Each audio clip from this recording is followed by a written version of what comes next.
గుంతలు తవ్వుతున్న జేసీపీని నిర్మల్ జిల్లా గుమ్మన ఎంగ్లాపూర్లో గుంతలు తవ్వుతున్న జేసీపీని రైతులు అడ్డుకున్నారు. గత కొన్ని సంవత్సరాలుగా సాగు చేస్తున్న భూమిని ఫారెస్ట్ అధికారులు ప్రభుత్వ భూమి అని అన్నారు. దాంట్లో చెట్లు పెట్టడానికి గుంతలు తవ్వుతుండగా రైతులు అడ్డుకున్నారు.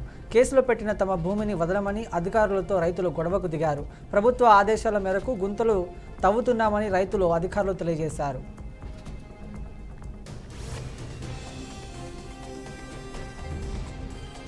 ఫోన్ ట్యాపింగ్ తతంగమంతా బీఆర్ఎస్ అధినేత కేసీఆర్ కన్సర్న్లోనే జరిగిందని మాజీ ఆర్టీసీ చైర్మన్ ఎమ్మెల్యే గోని ప్రకాష్ రావు అన్నారు. ప్రభాకర్ రావు ఫోన్ ట్యాపింగ్ చేసి ఆ ఆడియోలను కేసీఆర్తో పాటు సంతోష్ రావులకు ఇచ్చారని తెలిపారు. నాడు ఓటుకు నోటు అంశం కూడా ఈ ఫోన్ ట్యాపింగ్ ద్వారానే వెలుగులోకి వచ్చిందని కామెంట్ చేశారు. అదేవిధంగా సొంత పార్టీ నేతలు ఎమ్మెల్సీ కవిత, పైలట్ రోహిత్ రెడ్డి, రేగా కాంతారావు ఫోన్లకు కూడా ట్యాప్ చేశారని ఆరోపించారు. రాష్ట్రంలోని పెద్ద పెద్ద బిజినెస్ మ్యాన్లు, సినిమా వాళ్ల ఫోన్లను కూడా వదిలిపెట్టలేదని అన్నారు.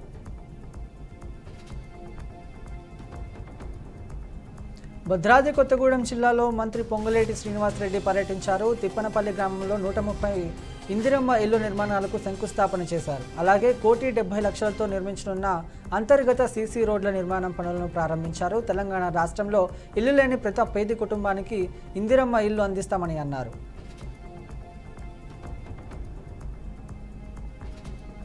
రంగారెడ్డి జిల్లా రాజేంద్ర నగర్లోని అసిస్టెంట్ వార్డెన్ పోస్టులకు అప్లై చేసుకున్న అభ్యర్థులు ఆందోళనకు దిగారు. ప్రొఫెసర్ జయశంకర్ వ్యవసాయ విశ్వవిద్యాలయం పరిపాలనా భవనం ముందు నిరసన చేపట్టారు.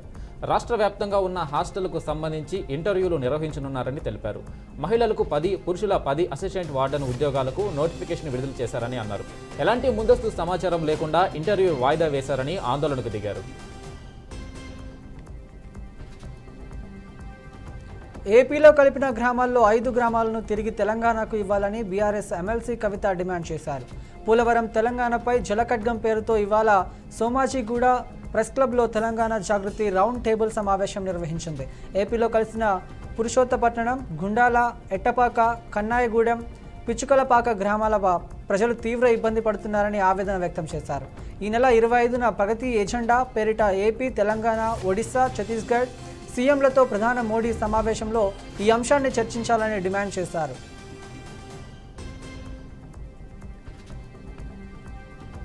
కాంగ్రెస్, బీఆర్ఎస్ పార్టీలు పరస్పర అవగాహనతో ముందుకెళ్తున్నాయని కేంద్ర మంత్రి కిషన్ రెడ్డి అన్నారు. నాంపల్లిలోని బీజేపీ రాష్ట్ర కార్యాలయంలో నిర్వహించిన ప్రజాప్రతినిధుల సమావేశంలో ఆయన ప్రసంగించారు. బీఆర్ఎస్ పాలనలో జరిగిన అవినీతిపై ప్రజలకు వివరించాలని పార్టీ నేతలకు సూచించారు. కాంగ్రెస్ ప్రభుత్వం అమలు చేయని 6 గ్యారెంటీల గురించి ప్రజలకు చెప్పాలన్నారు. రాష్ట్రాన్ని రక్షించాలంటే బీజేపీ ప్రభుత్వం రావాలని, ప్రజలకు విశ్వాసం కల్పించి పార్టీ అభ్యర్థులను గెలిపించాలని కోరారు. ఇష్టం వచ్చినట్లుగా మాట్లాడితే పార్టీ ఊరుకునేదే లేదని మాజీ ఎమ్మెల్సీ కొండా మురళీకి Parakala MLA Nayani Rajender Reddy strong warning ఇచ్చారు. ఇవాళ వరంగల్లో కొండా వ్యాఖ్యల నేపథ్యంలో కాంగ్రెస్ ఎమ్మెల్యేలు, ముఖ్య నేతలు ఎమ్మెల్యే నానిని రాజేందర్ రెడ్డి క్యాంపు కార్యాలయంలో అత్యవసరంగా సమావేశమయ్యారు. నేతలు నోటికొచ్చినట్లుగా ఏది పడితే అది మాట్లాడితే పార్టీ చేస్తూ ఊరుకోదని అన్నారు. కులం కార్డు అడ్డు పెట్టుకుని నచ్చినట్లుగా మాట్లాడతామంటే కుదరదని, అలా చేస్తే పాపాలు పోతాయా అంటూ కొండా మురళిని ఉద్దేశించి కమెంట్స్ చేశారు.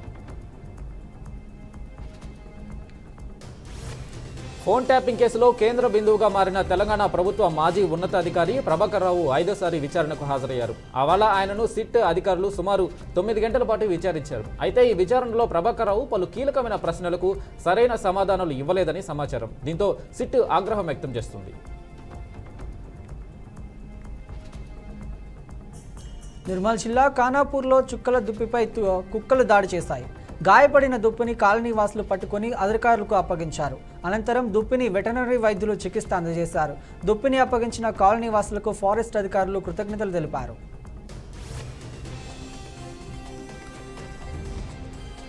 రంగారెడ్డి జిల్లా రాజేంద్ర నగర్లో గంజాయి మూటాను పోలీసులు పట్టుకున్నారు. 500 గ్రాముల గంజాయి స్వాధీనం చేసుకుని 4 నిందితులను అరెస్టు చేశారు. పక్కా సమాచారం ఆధారంగా ఎస్ఓటీ పోలీసులు దాడులు చేశారు. 4 నిందితులను అదుపులోకి తీసుకున్నారు. అనంతరం వారి వద్ద నుండి 4 సెల్ ఫోన్లు స్వాధీనం చేసుకున్నారు. కేసు నమోదు చేసి దర్యాప్తు చేస్తున్నట్లు పోలీసులు తెలిపారు. రంగారెడ్డి జిల్లా హైదర్గూడలో విషాదం చోటు చేసుకుంది. కేశవ్ నగర్ కాలనీలో ఓ యువకుడు ఇంట్లో ఫ్యాన్కు ఉరివేసుకుని ఆత్మహత్య చేసుకున్నాడు. వ్యక్తిగత సమస్యలతో జీవితాన్ని విడిచిపెట్టినట్లుగా అనుమానిస్తున్నారు. కుటుంబ సభ్యులు గుర్తించేసరికే మరణించారని తెలిపారు. దీంతో కుటుంబంలో ఒక్కసారిగా విషాద ఛాయలు అలుముకున్నాయి. కేసు నమోదు చేసి పోలీసులు దర్యాప్తు చేస్తున్నారు.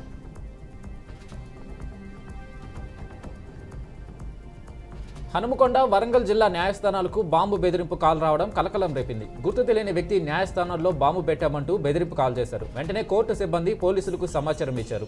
దీంతో అప్రమత్తమైన పోలీసులు బాంబు స్క్వాడ్ సాయంతో తనిఖీలు చేస్తున్నారు. ఇటీవల కాలంలో ఇలా బాంబు బెదిరింపు కాల్ రావడం ఇది మూడోసారని అధికారులు తెలిపారు.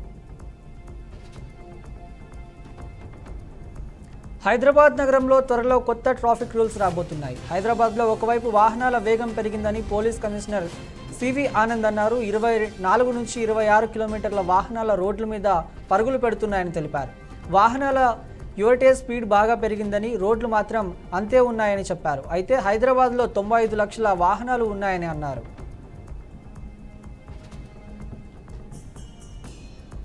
తనపై నమోదైన 4 కేసులు కొట్టివేయాలని కేంద్ర హోంశాఖ సహాయ మంత్రి బండి సంజయ్ హైకోర్టులో క్వాష్ పిటిషన్ దాఖలు చేశారు. ఇవాళ దీనిపై విచారణ జరిపిన హైకోర్టు తదుపరి విచారణను జూలై 14వ తేదీకి వాయిదా వేసింది. ప్రస్తుతం ఆ కేసులు ప్రజాప్రతినిధుల కోర్టులో పెండింగ్లో ఉన్నాయి. ఇక మరోవైపు కోర్టుకు హాజరు నుంచి బండి సంజయ్ మినహాయింపు ఇచ్చింది. దీంతో ఆయనకు స్వల్ప ఊరట లభించింది. నాగర్ కర్నూలు జిల్లా తేలకపల్లి మండలం నడిగడ్డలోని మట్టి మాఫియా చెలరేగిపోతుంది. చెట్లను నరికివేస్తూ అక్రమార్కులు సాగిస్తున్న మట్టి రవాణాతో చివరకు కొండే మామయ్యమయ్యే పరిస్థితి నెలకొంది. మట్టి అక్రమ రవాణాపై తహసీల్దార్ నుంచి జిల్లా అధికారులకు వరకు ఫిర్యాదు చేరినా పట్టించుకునే వారే కరువయ్యారని స్థానికులు ఆందోళన చెందుతున్నారు.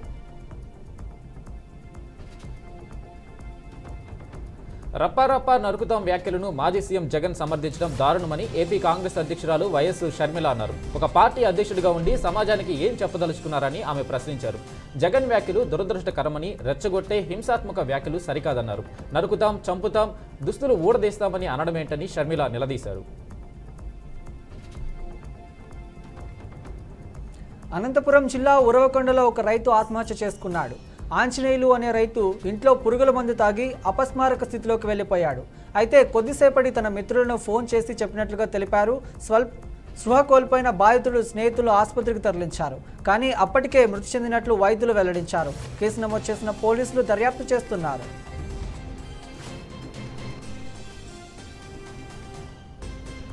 బాపట్ల జిల్లా చీరాల సముద్ర తీరం సరిహద్దుల్లో మత్స్యకారులు ఆందోళన చేపట్టారు. రెవెన్యూ, పంచాయతీ రాజ్ శాఖల అధికారుల సహకారంతో సీమౌత్ మూసివేశారని, తీరంలోని ఇసుక దిబ్బలను చదును చేసిన బుర్ల వెంకటరావుపై క్రిమినల్ కేసులు నమోదు చేయాలని నిరసనకు దిగారు. సీమౌత్ పునరుద్ధరించాలని మత్స్యకార, ప్రజా సంఘాలు, రాజకీయ పార్టీలు డిమాండ్ చేశాయి. ఈ సంఘటనకు సంబంధించి గత 4-5 రోజులుగా ఘర్షణలు జరుగుతున్నాయి. ఘటనా స్థలానికి చేరుకున్న పోలీసులు ఆందోళనకారులకు సర్ది చెప్పారు. ఎన్నికల్లో ప్రజలు ఇచ్చిన తీర్పుతో మాజీ సీఎం జగన్ మతి భ్రమించిందని టీడీపీ ఎమ్మెల్యే గోరంట్ల బుచ్చయ్య చౌదరి అన్నారు. ప్రజాస్వామ్యానికి విఘాతం కలిగించేలా, విద్వేషాలు రెచ్చగొట్టే విధంగా వ్యవహరిస్తారా అని నిలదీశారు. తన బతుకే అబద్ధాల బతుకు, ఖబర్దార్ జగన్ రెడ్డి అంటూ ఆయన హెచ్చరించారు. మళ్ళీ అధికారం కోసం కులాలు, మతాలు, ప్రాంతాల మధ్య విద్వేషాలు రెచ్చగొడతారా అంటూ మండిపడ్డారు. పల్నాడు జిల్లా పర్యటనలో 2 మృతి చెందితే కనీసం పరామర్శకు కూడా వెళ్ళలేదెందుకు? ఇక నీకైతే జగన్ కపట నాటకాలకు కట్టిపెట్టాలని అన్నారు.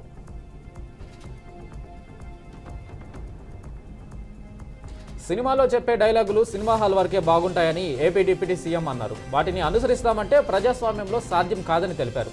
ఎవరైనా చట్టం, నియమ నిబంధనలను పాటించాల్సిందేనని సూచించారు.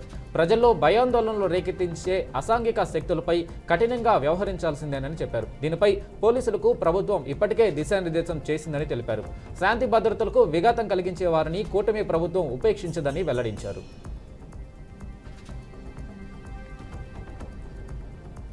తిరుమల దేవుని ఆలయంలో అపచారం జరగడానికి ఓ అధికారి ప్రయత్నిస్తున్నారని టీటీడీ మాజీ చైర్మన్ భూమన కరుణాకర్ రెడ్డి అన్నారు. వేద పారాయణాన్ని ఎవరి అర్థం అవుతుంది అంటూ అవహేళన చేశారని మండిపడ్డారు. వెంకటేశ్వర స్వామి పేరు చెబితే చాలు కదా అని చెప్పడం సంప్రదాయాలకు తూట్లు పడుతున్నారని అన్నారు. సనాతన సంప్రదాయంకు, ధర్మాన్ని తూట్లు పొడిచే కార్యక్రమం జరుగుతుందని చెప్పారు. తాను రాజకీయం కోసం అనడం లేదని, సనాతన హిందూ జాతికి అంతా తెలియజేస్తున్నామని అన్నారు.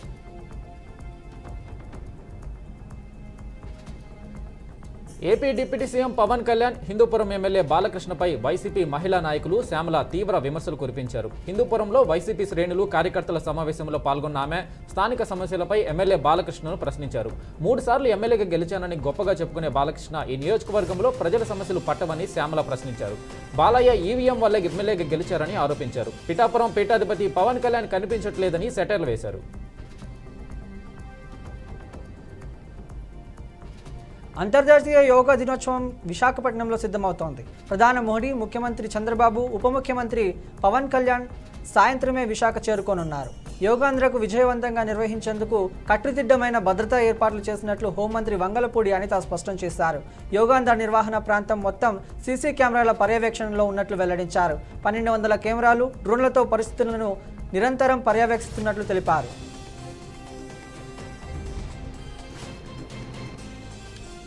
విజయవాడలోని రామలింగేశ్వర నగర్లో డంపింగ్ యార్డ్గా మారిన కృష్ణానదిని స్వచ్ఛాంధ్ర కార్పొరేషన్ చైర్మన్ కొమ్మారెడ్డి పట్టాభిరామ్ పరిశీలించారు. రామలింగేశ్వర నగర్లో అర్ధాంతరంగా ఆగిపోయిన రిటైనింగ్ వాల్ పనులు త్వరలో ప్రారంభించి నది వద్ద చెత్త లేకుండా తొలగిస్తామన్నారు. భవిష్యత్తులో కృష్ణానదిలో ఎవరూ చెత్త వేయకుండా కఠిన చర్యలు తీసుకుంటామన్నారు. ఏపీఎస్ఆర్టీసీకి కొత్త తలనొప్పి వచ్చి పడింది. సిబ్బంది నియామకం కంటే ముందే వందల సంఖ్యలో రిటైర్మెంట్లు పెద్ద సమస్యగా మారింది. పాత బస్సులకు రంగులేసి సిద్ధం చేసుకోవడంలో తలముఖకలైన ఏపీఎస్ఆర్టీసీ సిబ్బంది కొరత భారీగా ఎదురవుతోంది. ఏపీఎస్ఆర్టీసీలో జూన్, జూలై నెలల్లో పదవీ విరమణకు సుమారుగా 900 మంది సిబ్బంది సిద్ధంగా ఉన్నారు. కొత్త సిబ్బందిపై అధికారులు సమావేశం కానున్నారని తెలుస్తోంది. రాష్ట్ర వ్యాప్తంగా ఉచిత బస్సుల అమలు కోసం ఏపీఎస్ఆర్టీసీ బస్సులను సిద్ధం చేస్తోంది. మాజీ మంత్రి గుంతకల్ టీడీపీ ఎమ్మెల్యే గుమ్మనూరు జయరాం సంచలన వ్యాఖ్యలు చేశారు. అనంతపురం జిల్లా గుత్తి టీడీపీ పట్టణ మండల కమిటీల ఏర్పాటుపై పార్టీ కార్యకర్తలు సమావేశమయ్యారు. మంత్రి నారా లోకేష్ రెడ్ బుక్ మూసేసినా తాను మాత్రం స్థానిక సంస్థల ఎన్నికల తర్వాత రెడ్ బుక్ ఓపెన్ చేస్తాను అని హెచ్చరించారు. గత వైసీపీ పాలనలో టీడీపీ నాయకులపై ఎన్నో కేసులు బనాయించారని మండిపడ్డారు. కానీ తాము మాత్రం కుళ్ళు కుతంత్రాల రాజకీయాలకు దూరంగా ఉండాలని సూచించారు. శ్రీ సత్యసాయి జిల్లా హిందూపురంలో రెవెన్యూ డే సందర్భంగా రెవెన్యూ అధికారులు ర్యాలీ నిర్వహించారు. ప్రజల కోసం, ప్రజల చేత పాలన ఇది ప్రభుత్వ నినాదం అంటూ నినాదాలు చేశారు. రెవెన్యూ శాఖ కేవలం పన్నుల వసూలు చేసే విభాగం మాత్రమే కాదని తెలిపారు. ఇది భూమి రికార్డుల నిర్వహణ, ప్రకృతి వైపరీత్యాల సమయంలో సహాయం, ప్రభుత్వ పథకాలు అమల్లోకి కీలక పాత్ర పోషిస్తుందని అన్నారు.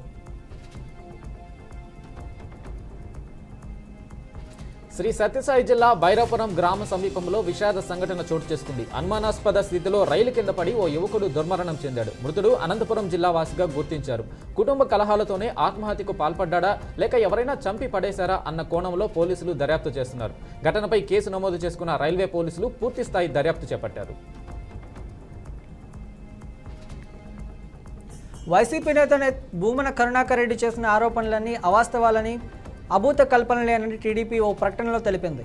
ఆధ్యాత్మిక సంస్థపై అసత్య ఆరోపణలు చేయడం సరికాదని వెల్లడించింది. వ్యవస్థపై ఆరోపణలు చేసే ముందు వాస్తవాలు తెలుసుకోవాలని మాట్లాడాలని స్పష్టం చేసింది. నిర్దిష్టమైన అధికారాలు లేకుండా బురద చల్లడం శోచనీయమని మండిపడింది.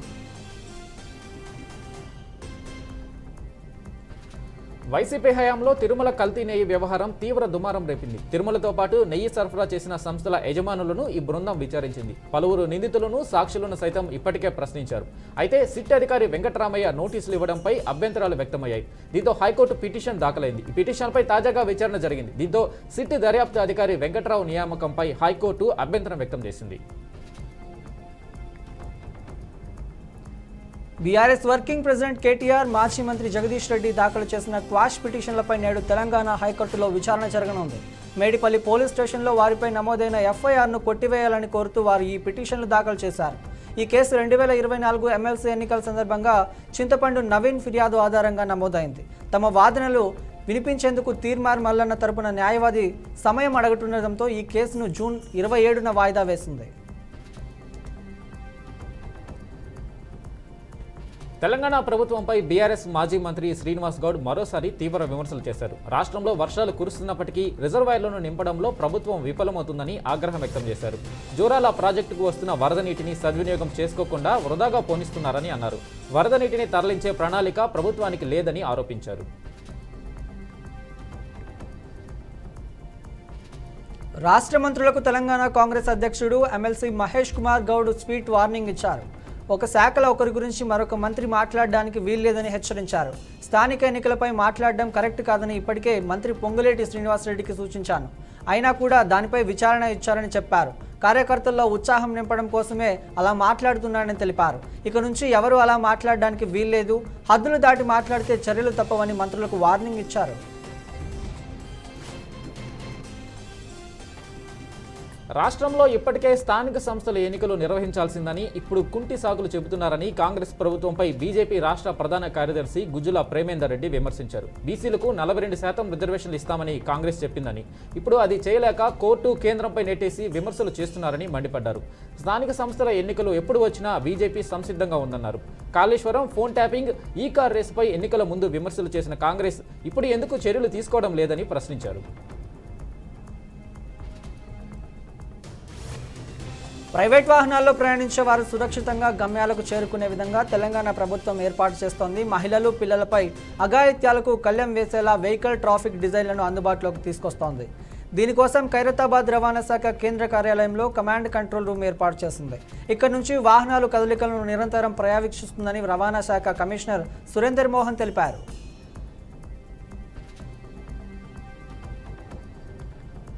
మాజీ ముఖ్యమంత్రి జగన్పై పొన్నూరు ఎమ్మెల్యే ధూళిపాల నరేంద్ర కుమార్ తీవ్ర స్థాయిలో ధ్వజమెత్తారు. జగన్ ఒక నేరపూరిత స్వభావం కలిగిన వ్యక్తి అని ఆయన విమర్శించారు. క్రిమినల్ ముఖ్యమంత్రికి, రాష్ట్రాన్ని అభివృద్ధి పదంలో నడిపించే ముఖ్యమంత్రికి మధ్య తేడాను ప్రజలు జగన్, చంద్రబాబుల పాలనను చూసి తెలుసుకోవచ్చని ధూళిపాల అన్నారు.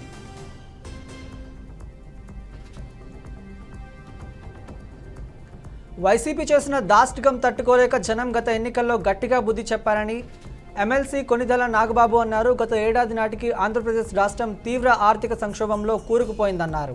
5 లక్షల కోట్ల రూపాయల అప్పులతో, వ్యవస్థల దోపిడీతో వైసీపీ ప్రభుత్వం రాష్ట్రాన్ని అప్పుల ఊబిలోకి నెట్టిందని మండిపడ్డారు. క్లిష్ట పరిస్థితుల్లో ప్రధాని Modi, CM Chandrababu, deputy CM Pawan Kalyan నేతృత్వంలో కూటమి ప్రభుత్వం రాష్ట్రాన్ని అభివృద్ధి దిశగా నడిపిస్తోందని తెలిపారు. పశ్చిమ గోదావరి జిల్లా భీమవరంలోని బొమ్మకోడెలలో మద్యం, గంజాయి మత్తులో యువకులు వీరంగం సృష్టించారు. కాలేజీ బస్సులో వెళ్తున్న విద్యార్థిని యువకులు దుర్భాషలాడారు. బస్సు దిగివచ్చి ఎందుకు దాడి చేశారని అతడు ప్రశ్నించగా యువకులు మూకుమ్మడిగా విరుచుకుపడ్డారు. అతడు వెళ్తున్న బస్సును యువకులు వెంబడించి వెకిలి చేష్టలు, డాన్సులు చేశారు. వారి అలజడికి వాహనదారులు భయభ్రాంతులకు గురయ్యారు.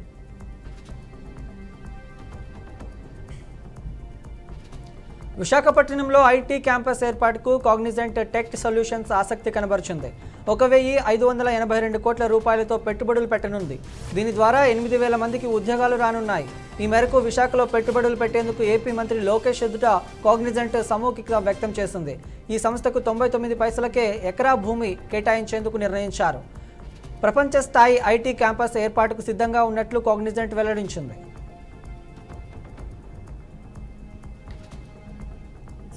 లిక్కర్ స్కామ్ కేసులో వైసీపీ నేత చెవిరెడ్డి భాస్కర్ రెడ్డి అరెస్ట్ అయ్యి జైల్లో రిమాండ్ ఖైదీగా ఉన్నారు. అయితే తాజాగా ఏసీబీ కోర్టులో ఆయన పిటిషన్ దాఖలు చేశారు. జైల్లో తనకు వసతులు కల్పించాలని, బయట ఆహారం తెప్పించుకునేందుకు అవకాశం కల్పించాలని కోరారు. ఈ పిటిషన్పై ధర్మాసనం సోమవారం విచారణ జరపనుంది.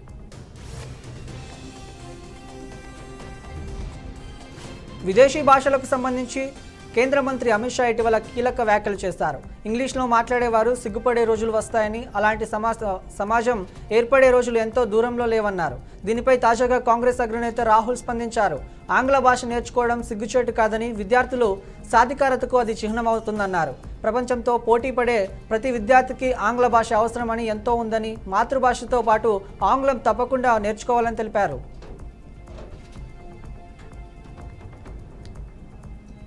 అసెంబ్లీ ఎన్నికలకు సిద్ధమవుతున్న బీహార్లో తాజాగా మోడీ మరోసారి పర్యటించారు. కాంగ్రెస్, ఆర్జేడీ కూటమిపై నిప్పులు చెరిగారని అన్నారు. బీహార్ను లైసెన్స్ రాజు సుదీర్ఘకాలం పేదరికంలోనే ఉంచిందని, ఇందులో దళితులే అతిపెద్ద బాధితురాలుగా మారారని ఆరోపించారు. రాష్ట్రంలోని సివాన్లో అనేక అభివృద్ధి కార్యక్రమాలను ప్రారంభించారు. ఎన్డీఏ ప్రభుత్వ హయాంలోనే రాష్ట్రం అభివృద్ధి దిశగా సాగుతుందన్నారు.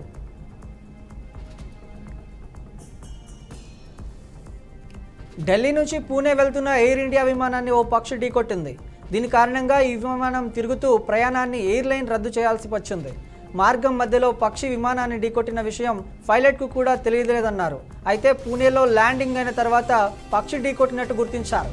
దీంతో సంస్థ విమానం తిరుగు ప్రయాణాన్ని రద్దు చేశారు.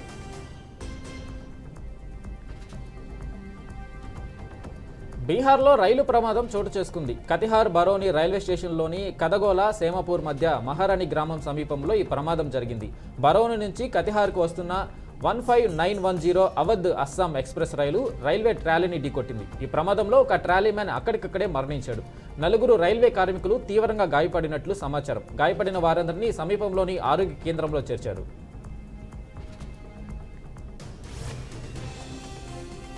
జైపూర్ సెక్స్టార్షన్ కేసు నెట్టంట వైరల్ అవుతుంది. ఇద్దరు కిలాడి ఆంటీలు అందాలను ఎరగవేసి కోట్లు సంపాదిస్తున్నట్లు తెలుస్తోంది. రిచ్ మ్యాన్ను టార్గెట్గా చేసుకున్న 47 ఏళ్ల వయసున్న ఫరీక్ ఇందు వర్మ ముందుగా రొమాంటిక్గా బిహేవ్ చేస్తారు, నమ్మకంగా ఉంటారు, శృంగారం చేసేందుకు ఒప్పిస్తారు. ఇక అప్పుడు అసలు కథ మొదలవుతుంది. టార్గెట్గా పర్సన్ ఎమోషనల్గా ఇన్వాల్వ్ అయ్యాడని కన్ఫర్మ్ చేసుకుని 50 లక్షల రూపాయలు ఇవ్వాలని డిమాండ్ చేస్తారు. తమపై ఇజ్రాయెల్ దాడులు కొనసాగుతున్న నేపథ్యంలో అమెరికాతో ఎలాంటి అణు ఒప్పంద చర్చలు జరిపేది లేదని ఇరాన్ తేల్చి చెప్పింది. అణు ఒప్పందంపై ఇరాన్ చర్చలకు రాని పక్షంలో 2 వారాల్లోగా దాడులపై నిర్ణయం తీసుకుంటామని అమెరికా అధ్యక్షుడు ట్రంప్ హెచ్చరించాడు. ఈ క్రమంలో ఇరాన్ విదేశాంగ శాఖ మంత్రి అబ్బాస్ అరాగ్చీ స్పందిస్తూ అణు ఒప్పందానికి సంబంధించి అమెరికా చర్చలకు రావాలని పేర్కొంది. అయితే తాము వాటిని తిరస్కరిస్తున్నాం అని పేర్కొన్నారు. ఫెటోంగార్నాంగ్ షిఫావత్రా థాయిలాండ్ యువ ప్రధాని 10 నెలల క్రితమే అధికారంలోకి వచ్చారు. ఇంతవరకు బాగానే ఉంది. ఆమె ఏం కష్టం వచ్చిందో ఏమో తెలియదు కానీ పొరుగు దేశం కాంబోడియాకు చెందిన మాజీ నేత హున్సేన్కు షినావత్రా ఫోన్ చేశారు. అంకుల్ అంటూ ఫోన్ పలకరించి అనంతరం థాయిలాండ్ రాజకీయ పరిస్థితులను వివరించారు. అటు తర్వాత థాయిలాండ్ ఆర్మీ చీఫ్ పానా క్లాఫోర్డ్కు తనకు వ్యతిరేకంగా ఉన్నారంటూ వ్యాఖ్యానించారు. అయితే ఈ సంభాషణకు సంబంధించిన ఫోన్ కాల్ ఆడియో తాజాగా లీక్ అయింది. దీంతో దేశవ్యాప్తంగా తీవ్ర దుమారం రేపుతోంది. ఆపరేషన్ సింధూర్పై దాయాది దేశాధినేతలు ఒక్కొక్కరు నోరు విప్పుతున్నారు. తాజాగా పాకిస్తాన్ ఉప ప్రధాని ఇషాక్ దార్ సంచలన వ్యాఖ్యలు చేశారు. పాకిస్తాన్లోని కీలకమైన వైమానిక స్థావరాలను భారతదేశం ధ్వంసం చేసిందని ఇషాక్ దార్ అంగీకరించారు. రావెల్పిండిలోని నూర్ ఖాన్ ఎయిర్బేస్, షోర్కోట్ ఎయిర్బేస్ 2 ధ్వంసమైనట్లుగా ఉప ప్రధాని ఒప్పుకున్నారు. భారత్ జరిపిన దాడులతో భారీ నష్టం జరిగినట్లుగా అంగీకరించారు.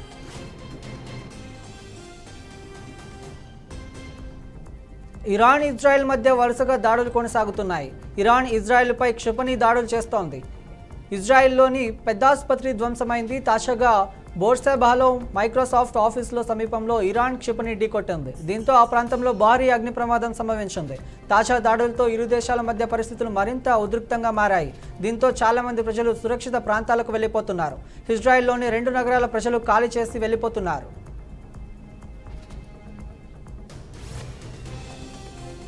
ఢిల్లీకి చెందిన భారతీయ విద్యార్థిని తాన్యా త్యాగి కెనడాలో అనుమానాస్పద స్థితిలో మరణించింది. ఈ మేరకు భారత రాయబార కార్యాలయం తెలిపింది. జూన్ 17న చనిపోయిందని, మరణానికి కారణాలేంటో తెలియదని తెలిపింది. కుటుంబ సభ్యులకు సహాయ సహకారాలు అందిస్తున్నట్లు చెప్పుకొచ్చింది. మరణానికి గల కారణాలను అన్వేషించాలని కెనడా పోలీసులను భారత కాన్సులేట్ కోరింది.